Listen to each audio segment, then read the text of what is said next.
असेल की आपल्या शहरामध्ये मागील काही दिवसामध्ये ज्या प्रकारच्या गुन्ह्याच्या घटना घडत आहेत त्या सगळ्यांचा संबंध कुठे ना कुठे अंमली पदार्थाशी येतो आहे आणि ही बाब खूपच खेदजनक पण आहे आणि वाईट आहे आणि ह्या बाबीचं सगळ्यांनीच लक्षपूर्वक त्यावर कारवाई करणं अपेक्षित आहे आणि तसे संकेत आम्हाला वरिष्ठांनी दिलेले होते. तर त्या दृष्टीने आमचे SSBचे जे संपूर्ण चमू आहे त्याचे 2 भाग करून आम्ही संध्याकाळी पेट्रोलिंग करत होतो.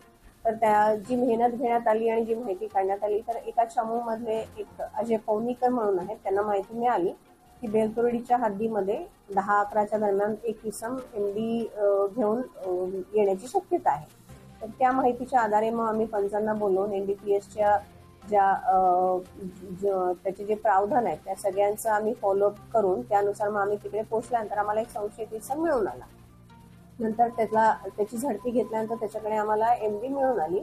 मग त्याला विचारपूस केल्यानंतर तो कुठून आणतो माल आणि कोणाकडून आणतो हे कळल्यानंतर तिथे मग त्या आरोपीचा पण शोध घेण्यात आला. त्या दुसऱ्या आरोपीने आम्हाला वेगवेगळ्या ठिकाणी बोलवलं आणि अखेर मग चिटणीस पार्कमध्ये तो दुसरा आरोपी पण ताब्यात घेण्यात आला.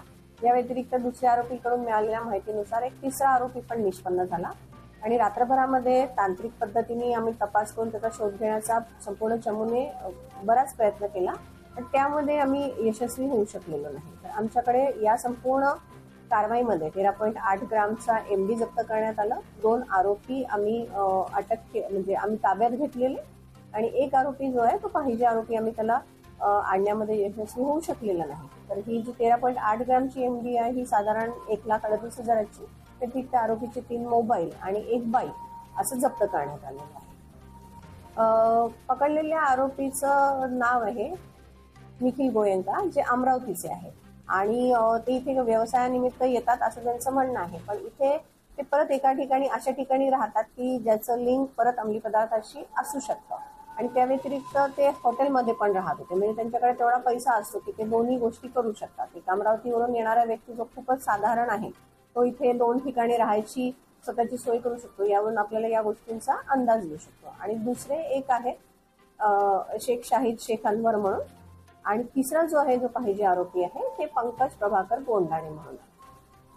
त्यामध्ये मी जसं सांगितलं की ही जी माहिती होती ती आमच्या इथले अंमलदार अजय पवनीकर यांची होती आणि यामध्ये संपूर्ण टीमनी खूप व्यवस्थितपणे काम केलेलं आहे. रात्रभर जागून काम केलेलं आहे. त्यामध्ये PSI थोटे आहे, ASI लता आहे, त्या व्यतिरिक्त सचिन, अश्विन, समीर, नितीन, शेषराव, प्रकाश, कुणाल आणि आमचे ड्रायव्हर कमलेश या सगळ्यांचा सहभाग आहे. Welcome to M&M bright English medium school, जहां आपको क्वालिटी एजुकेशन, क्वालिफाइड और डेडिकेटेड टीचर्स, सेफ और सपोर्टिव एनवायरनमेंट के साथ मिलेगा इस्लामिक कल्चर और बच्चों के माइंड और फिजिकल ग्रोथ के लिए multiple activities. Building a prosperous community, inspiring a better future. नया फोन लेने के बारे में सोच रहे हो तो सीधे चले आइए ओमकार मोबाइल. यहाँ आपको मिलेंगे सभी ब्रांड्स के नए मोबाइल और वो भी 0% फाइनेंस के साथ और साथ ही पाइए सरप्राइज गिफ्ट भी. तो आज ही आइए ओमकार मोबाइल, गुजरी बाजार चौक, कांटी. वीडियो के प्रायोजक हैं सुरेश इलेक्ट्रॉनिक्स. अब अपने घर को बनाए स्मार्ट और सुविधाजनक. ले जाइए सभी ब्रांड्स के होम अप्लायंसेस, वो भी 0% फाइनेंस पर. हमारा शोरूम आज ही विजिट करें. बैंक ऑफ महाराष्ट्र के सामने कांटी.